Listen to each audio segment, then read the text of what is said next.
श्री शिवाय नमस्तुभ्यम। भगवान भोलेनाथ और माता पार्वती की कृपा सदैव आप पर बनी रहे।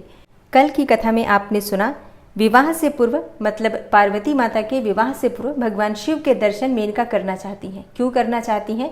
क्योंकि वो देखना चाहती हैं उस अद्भुत शिव को जिसके लिए उनकी पुत्री ने इतनी दुष्ट तपस्या की थी। लेकिन जब उन्हें भगवान शिव के दर्शन होते हैं तब वो मूर्छित हो जाती हैं और फिर क्रोध में वो पार्वती को डांटती हैं, बुरा भला कहती हैं। देवर्षि नारद को और सप्तर्षियों को सबको बुरा भला कहती हैं और सबके समझाने के बाद भी वो बिल्कुल इनकार कर देती हैं कि शिव से वो अपनी पुत्री पार्वती का विवाह बिल्कुल भी नहीं करेंगी। ब्रह्मा जी कहते हैं, हे नारद, इसी समय भगवान विष्णु से प्रेरित होकर तुम शीघ्र ही भगवान शंकर को अनुकूल बनाने के लिए उनके निकट गए और वहां जाकर देवताओं का कार्य सिद्ध करने की इच्छा से नाना प्रकार के स्तोत्रों द्वारा तुमने रुद्रदेव को संतुष्ट किया। तुम्हारी बात सुनकर शंभु ने प्रसन्नतापूर्वक अद्भुत, उत्तम एवं दिव्य रूप धारण कर लिया।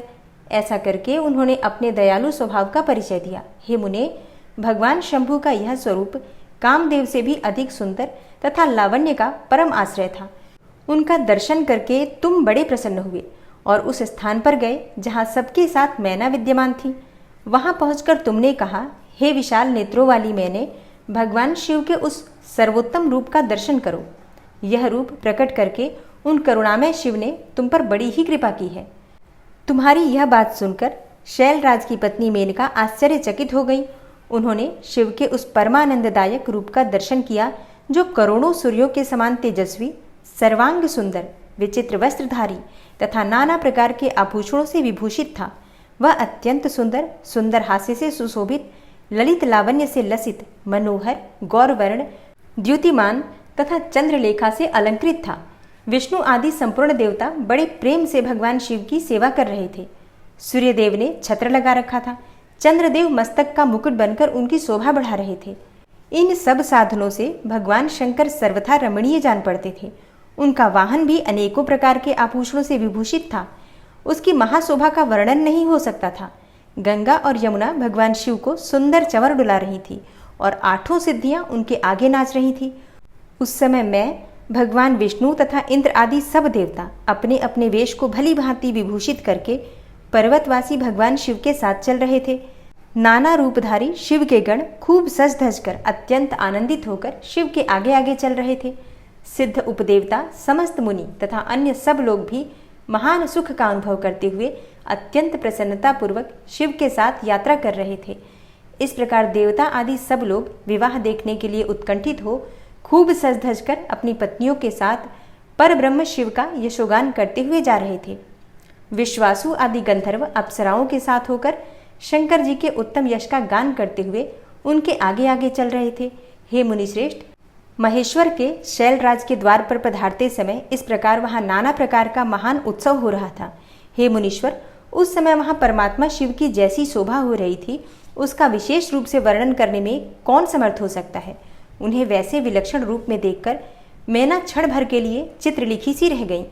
फिर बड़ी प्रसन्नता के साथ बोली, महेश्वर, मेरी पुत्री धन्य है जिसने बड़ा भारी तप किया और उस तप के प्रभाव से आप मेरे इस घर में पधारे। पहले जो मैंने आप शिव की अक्षम्य निंदा की है उसे मेरे शिवा के स्वामी शिव आप क्षमा करें और इस समय पूर्णतः प्रसन्न हो जाएं। ब्रह्मा जी कहते हैं, हे नारद, इस प्रकार बात करते समय चंद्रमौली शिव की स्तुति करती हुई शैलप्रिया मैना ने उन्हें हाथ जोड़कर प्रणाम किया। फिर वे लज्जित हो गईं। इतने में ही बहुत सी पूर्वासनी स्त्रियां भगवान शिव के दर्शन की लालसा से अनेकों प्रकार के काम छोड़कर वहां आ पहुंची। जो जैसी थी वैसे ही अस्त व्यस्त रूप में दौड़ आई। भगवान शिव शंकर का यह मनोहर रूप देखकर वे सब स्त्रियां मोहित हो गईं। शिव के दर्शन से हर्ष को प्राप्त होकर प्रेमपूर्ण हृदय वाली वे नारियां महेश्वर की उस मूर्ति को अपने मनोमंदिर में बिठाकर इस प्रकार बोली। पूर्ववासिनियों ने कहा, अहो, हिमवान के नगर में निवास करने वाले लोगों के नेत्र आज सफल हो गए। जिस जिस व्यक्ति ने इस दिव्य रूप का दर्शन किया है निश्चय ही उसका जन्म तो सार्थक हो गया है। उसी का जन्म सफल है, उसी की सारी क्रियाएं सफल है जिसने संपूर्ण पापों का नाश करने वाले साक्षात शिव का दर्शन किया है। पार्वती ने शिव के लिए जो तप किया है उसके द्वारा उन्होंने अपना सारा मनोरथ सिद्ध कर लिया। शिव को पति के रूप में पाकर वे शिवा धन्य और कृतकृत्य हो गई। यदि विधाता शिवा और शिव की इस युगल जोड़ी को सानंद एक दूसरे से मिला न देते तो उनका सारा परिश्रम निष्फल हो जाता। इस उत्तम जोड़ी को मिलाकर ब्रह्मा जी ने बहुत अच्छा कार्य किया है। इससे सबके सभी कार्य सार्थक हो जाएंगे और तपस्या के बिना मनुष्यों के लिए शंभु का दर्शन दुर्लभ है। भगवान शंकर के दर्शन मात्र से ही सब लोग कृतार्थ हो गए। जो सर्वेश्वर गिरजापति शंकर का दर्शन करते हैं वे सारे पुरुष श्रेष्ठ हैं और हम सारी स्त्रियां भी धन्य हैं। ब्रह्मा जी कहते हैं, हे नारद, ऐसी बात कहकर उन स्त्रियों ने चंदन और अक्षत से शिव का पूजन किया और बड़े आदर से उनके ऊपर खीलों की वर्षा की। वे सब स्त्रियां मैना के साथ उत्सुक होकर खड़ी रहीं और मैना तथा गिरिराज के भूरी भाग्य की सराहना करती रहीं। हे मुने, स्त्रियों के मुख से वैसी शुभ बातें सुनकर विष्णु आदि सब देवताओं के साथ भगवान शिव को भी बड़ा हर्ष हुआ। ब्रह्मा जी कहते हैं, हे नारद, और अब आप बड़े प्रेम पूर्वक मैना द्वारा द्वार पर भगवान शिव का परिछन सुनिए। उनके रूप को देखकर संतोष का अनुभव जो मैना करती हैं उसका अनुभव आप भी कीजिए। मानसिक रूप से भगवान शिव के उस बारात के द्वार पर परिछन का अनुभव कीजिए। और हाँ, पार्वती जब अंबिका पूजन के लिए बाहर निकलती हैं तो सभी देवता और भगवान शिव उनके सुंदर रूप को देखकर किस प्रकार प्रसन्न होते हैं ये भी आप अभी सुनने वाले हैं। तो मानसिक रूप से आप पूरी तरह से शांत होकर भक्ति भाव से इस कथा को सुनिए। ब्रह्मा जी कहते हैं, हे नारद, तदनंतर भगवान शिव प्रसन्न चित्त होकर अपने गणों, समस्त देवताओं तथा अन्य लोगों के साथ कौतूहल पूर्वक गिरिराज हिमवान के धाम में गए। हिमाचल की श्रेष्ठ पत्नी मैना भी उन स्त्रियों के साथ घर के भीतर गईं और शंभु की आरती उतारने के लिए अपने हाथ में दीपकों से सजी हुई थाली लेकर सभी ऋषि पत्नियों तथा अन्य स्त्रियों के साथ आदरपूर्वक द्वार पर आईं। वहां आकर मैना ने संपूर्ण देवताओं से सेवित गिरिजापति महेश्वर शंकर को, जो द्वार पर उपस्थित थे, बड़े प्यार से देखा। उनकी अंग कांति मनोहर चंपा के समान थी। उनके एक मुख और 3 नेत्र थे। प्रसन्न मुखारविंद पर मंद मुस्कान की छटा छा रही थी। वे रत्न और सुवर्ण आदि से विभूषित थे और गले में मालती की माला धारण किए हुए थे। सुंदर रत्नमय मुकुट धारण करने से उनका मुखमंडल उज्ज्वल प्रभा से उद्भासित हो रहा था। कंठ में हार आदि सुंदर आभरण शोभा दे रहे थे। सुंदर कड़े और बाजूबंद उनके भुजाओं को विभूषित कर रहे थे। अग्नि के समान निर्मल एवं अनुपम, अत्यंत सूक्ष्म, मनोहर, विचित्र एवं बहुमूल्य युगल वस्त्र से उनकी बड़ी शोभा हो रही थी। चंदन, अगर, कस्तूरी तथा मनोहर कुमकुम के अंगराग से उनके अंग विभूषित थे। उन्होंने हाथ में रत्नमय दर्पण ले रखा था और उनके दोनों नेत्र कज्जल से सुशोभित थे। उन्होंने अपनी प्रभा से सबको आच्छादित कर लिया था तथा वे अत्यंत मनोहर जान पड़ते थे। अत्यंत तरुण, परम सुंदर और आभरण भूषित अंगों से सुशोभित थे और कामनियों को अत्यंत कमनीय प्रतीत होते थे।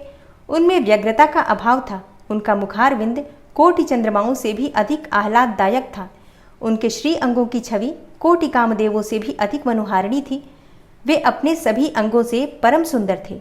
ऐसे सुंदर रूप वाले उत्कृष्ट देवता भगवान शिव को जामाता के रूप में अपने सामने खड़ा देख मैना की सारी शोक और चिंता दूर हो गई। वे परमानंद सिंधु में निमग्न हो गई और अपने भाग्य की, गिरिजा की, गिरिराज हिमवान की और उनके समस्त कुल की भूरी भूरी प्रशंसा करने लगी। उन्होंने अपने आप को कृतार्थ माना और वे बारंबार हर्ष का अनुभव करने लगी। सती मैना का मुख प्रसन्नता से खिल उठा था। वे अपने दामाद की शोभा का सानंद अवलोकन करती हुई उनकी आरती उतारने लगी। गिरजा की कही हुई बात को बारंबार याद करके मैना को बड़ा विस्मय हो रहा था। वे हर्षोत्फुल्ल मुखारविंद से युक्त होकर मन ही मन यूँ कहने लगी, पार्वती ने मुझसे पहले जैसा बताया था उससे भी अधिक सौंदर्य मैं इन परमेश्वर शिव के अंगों में देख रही हूँ। महेश्वर का मनोहर लावण्य इस समय अवर्णनीय है। ऐसा सोचकर आश्चर्यचकित हुई मैना अपने घर के भीतर आई। वहां आई हुई युवतियों ने भी वर के मनोहर रूप की भूरी भूरी प्रशंसा की। वे बोली, गिरिराज नंदिनी शिवा धन्य है, धन्य है। कुछ कन्याएं कहने लगी, दुर्गा तो साक्षात भगवती हैं। कुछ दूसरी कन्याएं महारानी मैना से बोली, हमने तो कभी ऐसा वर देखा ही नहीं है और न कभी ध्यान में ही ऐसे वर का अवलोकन किया है। इन्हें पाकर गिरिजा धन्य हो गई। भगवान शंकर का यह रूप देखकर समस्त देवता हर्ष से खिल उठे। श्रेष्ठ गंधर्व उनका यश गाने लगे और अप्सराएं नृत्य करने लगी।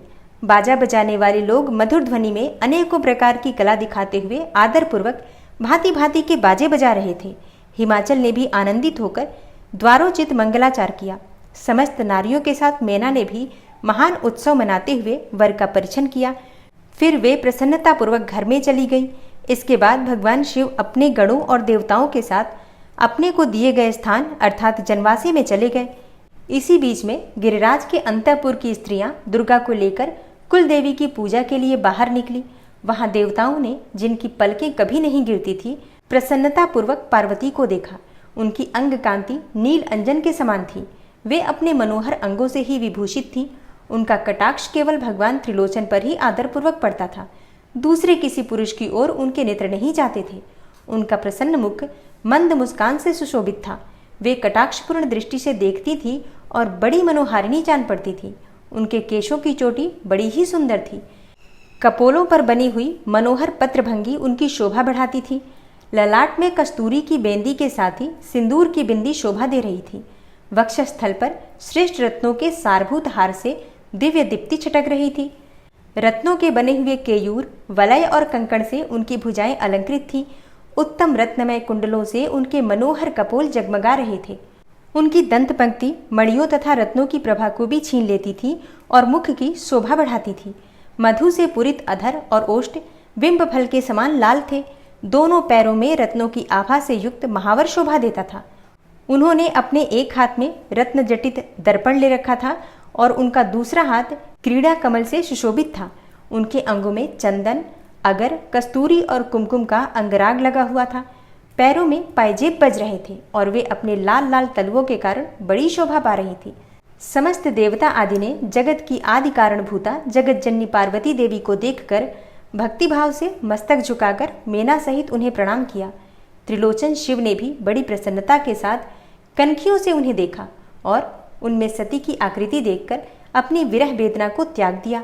शिवा पर आंखें गड़ाकर भगवान शिव उस समय सब कुछ भूल गए। उनके सारे अंगों में रोमांच हो आया। वे हर्ष का अनुभव करते हुए गौरी की ओर देखने लगे।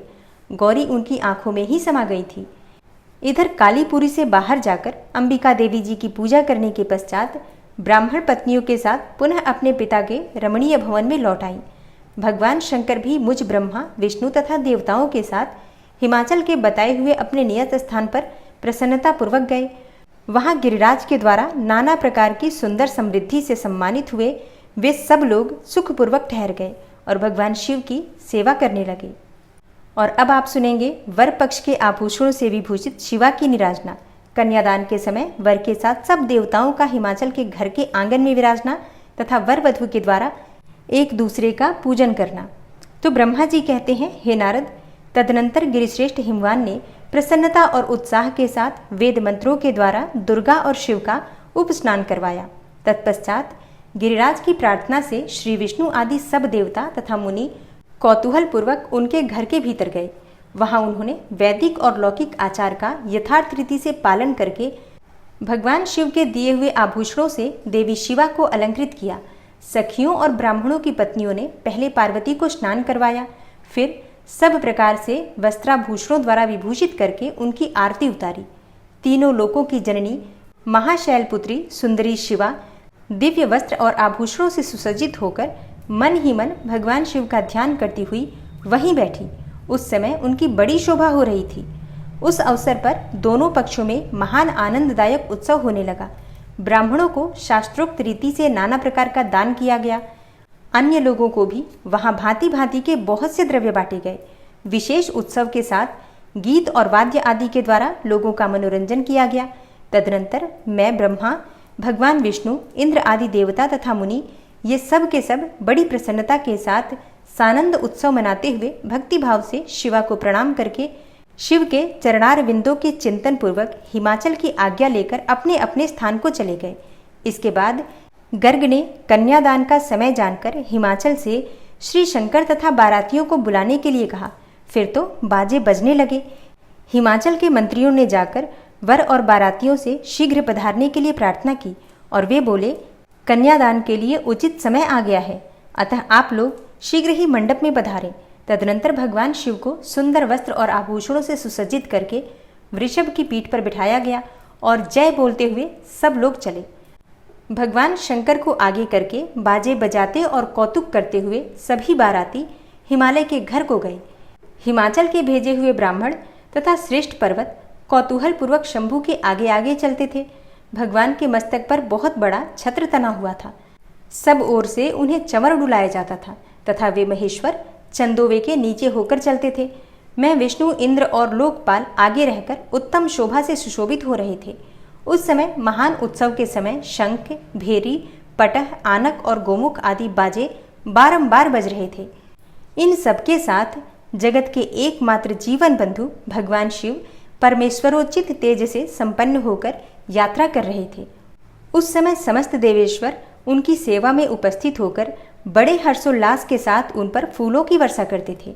इस प्रकार पूजित और बहुत सी स्तुतियों द्वारा प्रशंसित होकर परमेश्वर शिव ने यज्ञ मंडप में प्रवेश किया।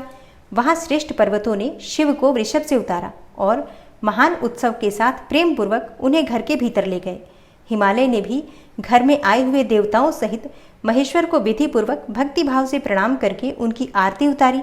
फिर महान उत्सव पूर्वक अपने भाग्य की सराहना करते हुए उन्होंने अन्य समस्त देवताओं और मुनियों को प्रणाम करके उन सबका भी समादर किया। श्री विष्णु सहित महेश्वर को तथा मुख्य मुख्य देवताओं को पाद्य अर्घ्य देकर हिमालय उन्हें अपने भवन के भीतर ले गए और आंगन में रत्नमय सिंहासनों के ऊपर मुझको, विष्णु को, शंकर जी को तथा अन्य विशिष्ट व्यक्तियों को बिठाया। उस समय मेना ने अपने सखियों, ब्राह्मण पत्नियों तथा अन्य पुरंधरियों के साथ आकर सानंद आरती उतारी। कर्मकांड के ज्ञाता पुरोहित महात्मा शंकर के लिए मधुपर्क पूजन आदि जो जो आवश्यक कृत्य थे उन सबको सहर्ष संपन्न किया। फिर मेरे कहने से पुरोहित ने प्रस्ताव के अनुरूप उत्तम मंगलमय कार्य प्रारंभ किया। इसके बाद हिमालय ने अंतर्वेदी में, जहाँ समस्त आभूषणों से विभूषित उनकी कृशांगी कन्या वेदी के ऊपर विराजमान थी, वहां मेरे और श्री विष्णु के साथ महादेव जी को ले गए। तदनंतर बृहस्पति आदि विद्वान बड़े उत्साह से संपन्न होकर कन्यादानोचित लग्न की प्रतीक्षा करने लगे। गर्ग ने पुण्याह वाचन करते हुए पार्वती जी की अंजलि में चावल भरे और शिव जी के ऊपर अक्षत छोड़ा। परम उदार सुमुखी पार्वती ने दही, अक्षत, कुश और जल से वहां रुद्रदेव का पूजन किया। जिनके लिए शिवा ने बड़ी भारी तपस्या की थी, उन भगवान शिव को बड़े प्रेम से देखती हुई वे वहां अत्यंत शोभा पा रही थी। फिर मेरे और गर्ग आदि मुनियों के कहने से शंभु ने लोकाचारवश शिवा का पूजन किया। इस प्रकार परस्पर पूजन करते हुए वे दोनों जगन में पार्वती परमेश्वर वहां सुशोभित हो रहे थे। त्रिभुवन की शोभा से संपन्न होकर परस्पर देखते हुए उन दोनों दंपत्ति की लक्ष्मी आदि देवियों ने विशेष रूप से आरती उतारी। इसके आगे ब्रह्मा जी कहते हैं, हे नारद, इसी समय वहां गर्गाचार्य से प्रेरित होकर मेना सहित हिमवान ने कन्यादान का कार्य आरंभ किया। उस समय वस्त्राभूषणों से विभूषित महाभागा मेना सोने का कलश लिए अपने पति हिमवान के दाहिने भाग में बैठी। तत्पश्चात पुरोहित सहित हर्ष से भरे हुए शैलराज ने पाद्य आदि के द्वारा वर का पूजन करके वस्त्र, चंदन और आभूषणों द्वारा उनका वरण किया। और इसके बाद हिमाचल ने ब्राह्मणों से कहा, हे ब्राह्मण देवता, आप लोग तिथि आदि के कीर्तन पूर्वक कन्यादान के संकल्प वाक्य का प्रयोग बोलें। उसके लिए अवसर आ गया है। वे सभी ब्राह्मण काल के ज्ञाता थे, अतः तथास्तु कहकर वे बड़ी प्रसन्नता के साथ तिथि आदि का कीर्तन करने लगे। तदनंतर सुंदर लीला करने वाले परमेश्वर शंभु के द्वारा मन ही मन प्रेरित होकर हिमाचल ने प्रसन्नतापूर्वक हंसकर उनसे कहा, हे शंभो, आप अपने गोत्र का परिचय दें। प्रवर, कुल, नाम, वेद और शाखा का प्रतिपादन करें। अब अधिक समय न बिताएं। हिमाचल की यह बात सुनकर भगवान शंकर सुमुख होकर भी विमुख हो गए, अशोचनीय होकर भी तत्काल शोचनीय अवस्था में पड़ गए। उस समय श्रेष्ठ देवताओं, मुनियों, गंधर्वों, यक्षों और सिद्धों ने देखा कि भगवान शिव के मुख से कोई उत्तर नहीं निकल रहा है। हे नारद, यह देखकर तुम हंसने लगे और महेश्वर का मन ही मन स्मरण करके गिरिराज से यो बोले। नारद ने कहा, हे पर्वतराज, तुम मूढ़ता के वशीभूत होकर कुछ भी नहीं जानते। महेश्वर से क्या कहना चाहिए और क्या नहीं, तुम्हें इसका पता नहीं है। वास्तव में तुम बड़े बहिर्मुख हो। तुमने इस समय साक्षात हर से उनका गोत्र पूछा है और उसे बताने के लिए उन्हें प्रेरित भी किया है। तुम्हारी यह बात अत्यंत उपहासजनक है। हे पर्वतराज, इनके गोत्र, कुल और नाम को तो विष्णु और ब्रह्मा आदि भी नहीं जानते, फिर दूसरों की क्या चर्चा है। हे शैलराज, जिनके एक दिन में करोड़ों ब्रह्माओं का लय हो जाता है, उन्हीं भगवान शंकर को तुमने आज काली के तपोबल से प्रत्यक्ष देखा है। इनका कोई रूप नहीं है। ये प्रकृति से परे निर्गुण पर ब्रह्म परमात्मा है, निराकार, निर्विकार, मायाधीश एवं परात्पर हैं, गोत्र कुल और नाम से रहित स्वतंत्र परमेश्वर हैं। साथ ही अपने भक्तों के प्रति बड़े दयालु हैं। भक्तों की इच्छा से ही ये निर्गुण से सगुण हो जाते हैं, निराकार होते हुए भी सुंदर शरीर धारण कर लेते हैं और अनामा होकर भी बहुत से नाम वाले हो जाते हैं। ये गोत्रहीन होकर भी उत्तम गोत्र वाले हैं, कुलहीन होकर भी कुलीन हैं। पार्वती की तपस्या से ही ये आज तुम्हारे जामाता बन गए हैं, इसमें कोई संशय नहीं है। हे गिरिश्रेष्ठ, इन लीला विहारी परमेश्वर ने चराचर जगत को मोह में डाल रखा है। कोई कितना ही बुद्धिमान क्यों न हो, वह भगवान शिव को अच्छी तरह नहीं जानता। ब्रह्मा जी कहते हैं, हे मुने, ऐसा कहकर शिव जी की इच्छा से कार्य करने वाले तुझ ज्ञानी देवर्षि ने शैलराज को अपनी वाणी से हर्ष प्रदान करते हुए फिर इस प्रकार उत्तर दिया। नारद बोले, शिवा को जन्म देने वाले हे तात महाशैल, मेरी बात सुनो और उसे सुनकर अपनी पुत्री शंकर जी के हाथ में दे दो। लीला पूर्वक रूप धारण करने वाले सगुण महेश्वर का गोत्र और कुल केवल नाद ही है। इस बात को अच्छी तरह समझ लो। शिव नादमय है और नाद शिवमय है, यह सर्वथा सच्ची बात है। नाद और शिव इन दोनों में कोई अंतर नहीं है। हे शैलेंद्र, सृष्टि के समय सबसे पहले लीला के लिए सगुण रूप धारण करने वाली शिव से नाद ही प्रकट हुआ था, अतः वह सबसे उत्कृष्ट है। हे हिमालय, इसलिए मन ही मन सर्वेश्वर शंकर के द्वारा प्रेरित होकर मैंने आज अभी वीणा बजाना प्रारंभ कर दिया था। ब्रह्मा जी कहते हैं, हे मुने, तुम्हारी यह बात सुनकर गिरिराज हिमालय को संतोष प्राप्त हुआ और उनके मन का सारा विस्मय जाता रहा। तदनंतर श्री विष्णु आदि देवता तथा मुनि सब के सब विस्मय रहित होकर नारद को साधुवाद देने लगे। महेश्वर की गंभीरता जानकर सभी विद्वान आश्चर्यचकित हो बड़ी प्रसन्नता के साथ परस्पर बोले, अहो, जिनकी आज्ञा से इस विशाल जगत का प्राकट्य हुआ है, जो परात्परतर आत्मबोध स्वरूप स्वतंत्र लीला करने वाले तथा उत्तम भाव से ही जानने योग्य हैं, उन त्रिलोकनाथ भगवान शंभु का आज हम लोगों ने भली भांति दर्शन किया है। तदनंतर हिमालय ने विधि के द्वारा प्रेरित होकर भगवान शिव को अपनी कन्या का दान कर दिया। कन्यादान करते समय वे बोले, इमां कन्यां तुभ्यमहं ददामि परमेश्वर, भार्यार्थं परिगृह्णस्व प्रसीद सकलेश्वर। अर्थात, हे परमेश्वर, मैं अपनी यह कन्या आपको देता हूँ, आप इसे अपनी पत्नी बनाने के लिए ग्रहण करें। हे सर्वेश्वर, इस कन्यादान से आप संतुष्ट हो। इस मंत्र का उच्चारण करके हिमाचल ने अपनी पुत्री त्रिलोक जननी पार्वती को उन महान देवता रुद्र के हाथ में दे दिया। इस प्रकार शिवा का हाथ शिव के हाथ में रखकर शैलराज मन ही मन बड़े प्रसन्न हुए और उस समय वे अपने मनोरथ के महासागर को पार कर गए थे। परमेश्वर महादेव जी ने प्रसन्न होकर वेद मंत्रों के उच्चारण पूर्वक गिरजा के कर कमल को शीघ्र अपने हाथ में ले लिया।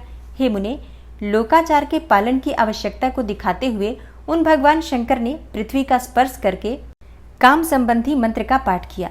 ये एक मंत्र होता है जो विवाह में कन्या प्रतिग्रह के पश्चात वर इस काम स्तुति का पाठ करता है और भगवान शिव ने भी लोकाचार के नियम का पालन करते हुए इस मंत्र का पाठ किया। फिर उस समय वहां सब ओर महान आनंददायक महोत्सव होने लगा। पृथ्वी पर, अंतरिक्ष में तथा स्वर्ग में भी जय जयकार का शब्द गूंजने लगा। सब लोग अत्यंत हर्ष से भरकर साधुवाद देने और नमस्कार करने में लग गए। गंधर्वगण प्रेम पूर्वक गाने लगे और अप्सराएं नृत्य करने लगी। हिमाचल के नगर के लोग भी अपने मन में परम आनंद का अनुभव करने लगे। उस समय महान उत्सव के साथ परम मंगल मनाया जाने लगा। ब्रह्मा जी कहते हैं, हे नारद, उस समय मैं, विष्णु, इंद्र, देवगण तथा संपूर्ण मुनि हर्ष से भर गए। हम सबके मुखारविंद प्रसन्नता से खिल उठे। उसके बाद शैलराज हिमाचल ने अत्यंत प्रसन्न होकर शिव जी के लिए कन्यादान की यथोचित सांगता प्रदान की। तत्पश्चात उनके बंधुजनों ने भक्तिपूर्वक शिवा का पूजन करके नाना विधि विधान से भगवान शिव को उत्तम द्रव्य समर्पित किया। हिमालय ने दहेज में अनेकों प्रकार के द्रव्य, रत्न, पात्र, 1 लाख सुसज्जित गौवें, 1 लाख सजे सजाए घोड़े, करोड़ों हाथी और उतने ही सुवर्ण जटित रथ आदि वस्तुएं दी। इस प्रकार परमात्मा शिव को विधि पूर्वक अपनी पुत्री कल्याणमयी पार्वती का दान करके हिमालय कृतार्थ हो गए। और इसके बाद शैलराज ने यजुर्वेद की माध्यंदिनी शाखा में वर्णित स्तोत्र के द्वारा दोनों हाथ जोड़कर प्रसन्नतापूर्वक उत्तम वाणी से परमेश्वर शिव की स्तुति की। तत्पश्चात वेदवेत्ता हिमाचल के आज्ञा देने पर मुनियों ने बड़े उत्साह के साथ शिवा के सिर पर अभिषेक किया और महादेव जी का नाम लेकर उस अभिषेक की विधि पूरी की। हे मुने, उस समय बड़ा आनंददायक महोत्सव हो रहा था। शिव के विवाह का उपसंहार, उनके द्वारा दक्षिणा वितरण, वर वधु का कोहबर और वास भवन में जाना, वहां स्त्रियों का उनसे लोकाचार का पालन कराना, रति की प्रार्थना से शिव द्वारा काम को जीवन दान एवं वर प्रदान करना, वर वधु का एक दूसरे को मिष्टान्न भोजन कराना और शिव का जनवासे में लौटना। ब्रह्मा जी कहते हैं, हे नारद, तदनंतर मेरी आज्ञा पाकर महेश्वर ने ब्राह्मणों द्वारा अग्नि की स्थापना करवाई और पार्वती को अपने आगे बिठाकर वहां ऋग्वेद, यजुर्वेद तथा सामवेद के मंत्रों द्वारा अग्नि में आहुतियां दी। हे तात, उस समय काली के भाई मैनाक ने लावा की अंजलि दी और काली तथा शिव ने दोनों ने आहुति देकर लोकाचार का आश्रय लेकर प्रसन्नतापूर्वक अग्निदेव की परिक्रमा की। हे नारद, तदनंतर शिव की आज्ञा से मुनियों सहित मैंने शिवा और शिव के विवाह का शेष कार्य प्रसन्नतापूर्वक पूरा किया। फिर उन दोनों दंपत्ति के मस्तक का अभिषेक हुआ। ब्राह्मणों ने उन्हें आदरपूर्वक ध्रुव का दर्शन कराया। तत्पश्चात हृदयालंबन का कार्य हुआ। फिर बड़े उत्साह के साथ स्वस्ति वाचन किया गया। इसके पश्चात ब्राह्मणों की आज्ञा से शिव ने शिवा के सिर में सिंदूर दान किया। उस समय गिरिराज नंदिनी उमा की शोभा अद्भुत और अवर्णनीय हो गई। फिर ब्राह्मणों के आदेश से वे शिव दंपत्ति एक आसन पर विराजमान होकर भक्तों के चित्त को आनंद देने वाली उत्तम शोभा पाने लगे। यहाँ एक क्षण रुककर अनुरोध करना चाहूंगी, आप सभी भक्त जो भी इस कथा को सुन रहे हैं, अपने दोनों हाथ जोड़कर शिव और शिवा का यानी कि शिव और पार्वती का संयुक्त रूप से मन ही मन मानसिक रूप से दर्शन कीजिए। भगवान शिव और शिवा के उस स्वरूप का दर्शन कीजिए, उस स्वरूप का अनुभव कीजिए जब शिव और पार्वती का विवाह हुआ था। अपने दोनों नेत्रों को बंद करके और उस स्वरूप का अनुभव करके अपने दोनों हाथ जोड़ लीजिए। फिर उनसे प्रार्थना कीजिए कि हे शिव, हे शिवा, आप मेरी भक्ति, मेरी प्रार्थना स्वीकार करें, मुझ पर अपनी कृपा प्रदान करें, मैं सदैव आपकी भक्ति में समर्पित रहूं। इस प्रकार से भगवान शिव से भक्ति के लिए प्रार्थना कीजिए और इस प्रकार उन्हें प्रणाम करके वापस से अपनी कथा पर लौटते हैं। इसके बाद ब्रह्मा जी कहते हैं कि हे मुने, तदनंतर अद्भुत लीला करने वाले उन नवदंपत्ति ने मेरी आज्ञा पाकर अपने स्थान पर आकर संस्रव प्राशन किया। और संस्रव प्राशन क्या होता है कि अग्नि में जब घी की आहुति देकर श्रुआ में अवशिष्ट घृत को प्रोक्षणी पात्र में डालने की जो विधि होती है उसे संस्रव प्राशन कहा जाता है। प्रत्येक हवन में, प्रत्येक आहुति में ऐसा किया जाता है। प्रोक्षणी पात्र में डाले हुए घी को ही संस्रव कहते हैं। अंत में यजमान उसे पीता है, इसी को संस्रव प्राशन कहा गया है। तो इस प्रकार विधि पूर्वक उस वैवाहिक यज्ञ के पूर्ण हो जाने पर भगवान शिव ने मुझ लोक सृष्टा ब्रह्मा को पूर्ण पात्र का दान किया। फिर शंभु ने आचार्य को गोदान किया। मंगलदायक जो बड़े बड़े दान बताए गए हैं वे भी सहर्ष संपन्न किए। इसके बाद उन्होंने बहुत से ब्राह्मणों को अलग अलग 100 स्वर्ण मुद्राएं दी, करोड़ों रत्न दान किए और अनेकों प्रकार के द्रव्य बांटे। उस समय सब देवता तथा दूसरे दूसरे चराचर जीव मन में बड़े प्रसन्न हुए और जोर जोर से जय जयकार की ध्वनि होने लगी। सब ओर मांगलिक शब्द और गीत होने लगे। वाद्यों की मनोहर ध्वनि सबके आनंद को बढ़ाने लगी। ब्रह्मा जी कहते हैं, इसके बाद मैं, श्रीहरि विष्णु और देवता, ऋषि तथा अन्य सब लोग गिरिराज से आज्ञा लेकर बड़ी प्रसन्नता के साथ शीघ्र ही अपने अपने डेरे में चले गए। उस समय हिमालय नगर की स्त्रियां आनंद मग्न होकर शिव और पार्वती को लेकर कोहबर में गईं। फिर वहां उन सब ने आदरपूर्वक वर वधु से लोकाचार का संपादन कराया। हे नारद, उस समय सब ओर परमानंददायक महान उत्साह छा रहा था। तदनंतर वे स्त्रियां उन लोक कल्याणकारी दंपत्ति को साथ लेकर परम दिव्य वास भवन अर्थात कौतुकागार में गई और वहां भी प्रसन्नतापूर्वक लोकाचार का संपादन किया।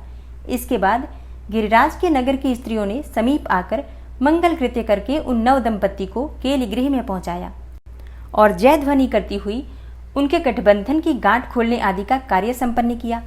और तब उस समय उन नूतन दंपत्ति को देखने के लिए 16 दिव्य नारियां बड़े आदर के साथ शीघ्रतापूर्वक वहां आईं। उनके नाम इस प्रकार हैं: सरस्वती, लक्ष्मी, सावित्री, गंगा, अदिति, शची, लोपामुद्रा, अरुंधति, अहल्या, तुलसी, स्वाहा, रोहिणी, पृथ्वी, शतरूपा, संज्ञा तथा रति। ये देवांगनाएं तथा मनोहारिणी देवकन्या, नागकन्या और मुनिकन्याएं भी वहां आ पहुंची। वहां जितनी स्त्रियां उपस्थित थीं उन सबकी गणना करने में कौन समर्थ है। उनके दिए हुए रत्नमय सिंहासन पर भगवान शिव प्रसन्नतापूर्वक बैठे। उस समय उन्होंने शिव से नाना प्रकार की विनोदपूर्ण बातें कही। तदनंतर प्रसन्न चित्त हुए महेश्वर ने अपनी पत्नी के साथ मिष्टान्न भोजन और आचमन करके कपूर डाला हुआ पान खाया।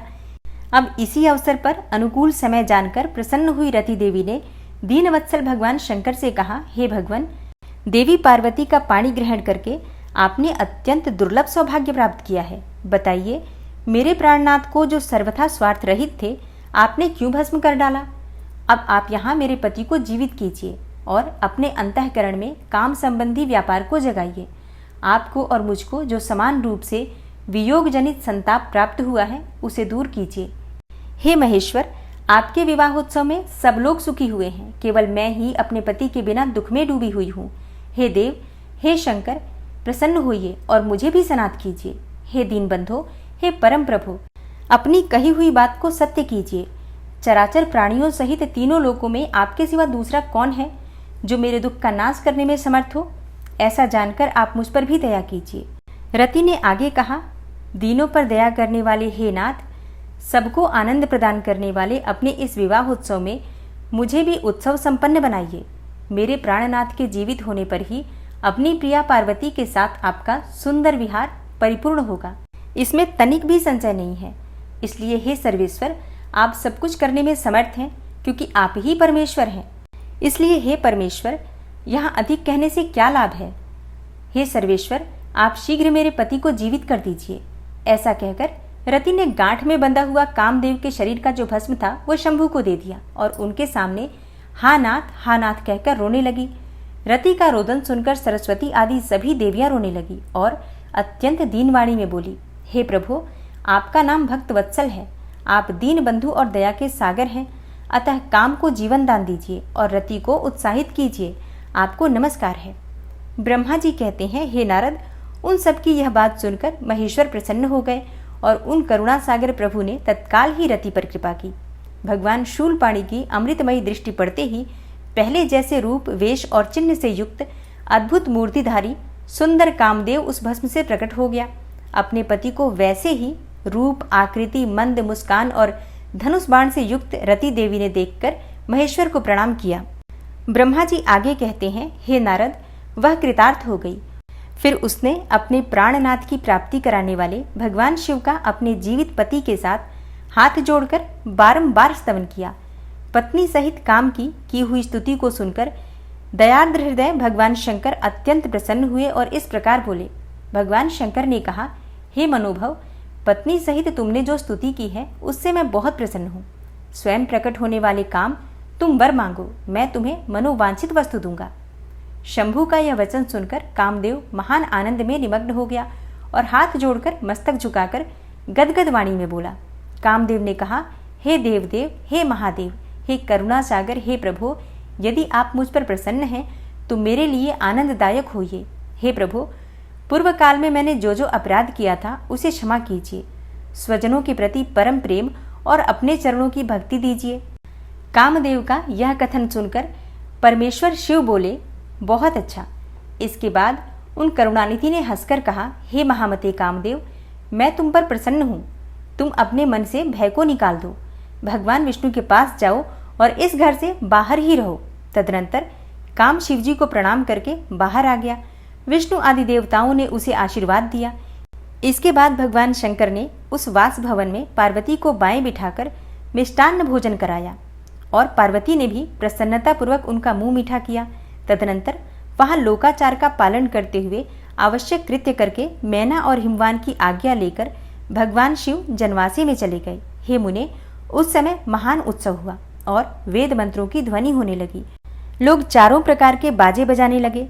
अच्छा, चारों प्रकार के बाजे कौन से बताए गए हैं? देखिए, अमरकोश में जो 4 प्रकार के बाजे बताए गए हैं, संसार के सभी प्राचीन अथवा अर्वाचीन वाद्य उन्हीं के अंतर्गत आते हैं। उनके नाम इस प्रकार हैं: तत्, आनंद, सुशीर और धन।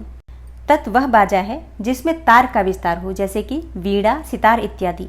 जिसे चमड़े से मढ़कर कसा गया हो वह आनंद कहलाता है, जैसे ढोल, मृदंग, नगारा इत्यादि।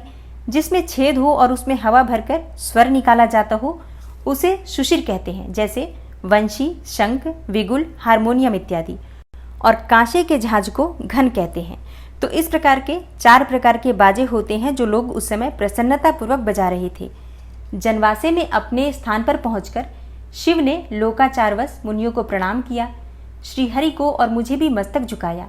फिर सब देवता आदि ने उनकी वंदना की। उस समय वहां जय जयकार, नमस्कार तथा समस्त विघ्नों का विनाश करने वाली शुभदायिनी वेद ध्वनि भी होने लगी। ब्रह्मा जी कहते हैं कि इसके बाद मैंने, भगवान विष्णु ने तथा इंद्र, ऋषि और सिद्ध आदि ने भी शंकर जी की स्तुति की। गिरिजा नायक महेश्वर की स्तुति करके वे विष्णु आदि देवता प्रसन्नतापूर्वक उनकी यथोचित सेवा में लग गए। तत्पश्चात लीलापूर्वक शरीर धारण करने वाले महेश्वर शंभु ने उन सबको सम्मान दिया। फिर उन महेश्वर की आज्ञा पाकर वे विष्णु आदि देवता अत्यंत प्रसन्न होकर अपने अपने विश्राम स्थान को गए। भगवान शिव और पार्वती के विवाह के अंतिम पड़ाव पर अब पहुंच चुके हैं हम लोग। भगवान शिव और माता पार्वती की विदाई का प्रसंग होगा। भगवान शिव का समस्त देवताओं का विदा करके कैलाश पर रहना और पार्वती खंड के श्रवण की महिमा, ये सारी बातें, ये सारा वृतांत आप कल की कथा में सुनने वाले हैं। तो कल पार्वती खंड का अंतिम अध्याय है, जिसमें शिव और पार्वती के विवाह का अंतिम प्रसंग है, विदाई का प्रसंग। और उसके बाद की कथाएं और भी रोचक होने वाली हैं, इसलिए हर रोज आप लोग कथाएं अवश्य सुनिए और ज़्यादा से ज़्यादा वीडियो भक्तों तक शेयर कीजिए, जिससे कि दूसरे भक्तों को भी इस वीडियो का लाभ प्राप्त हो। तो उम्मीद ही नहीं बल्कि पूरा विश्वास है मुझे कि आज की कथा आपको अवश्य पसंद आई होगी। कैसी लगी है कमेंट बॉक्स में ज़रूर बताइए और इसी के साथ वीडियो को लाइक कीजिए और हर हर महादेव अवश्य लिखिए। मिलती हूँ मैं आपसे कल की कथा में, तब तक के लिए नमस्कार।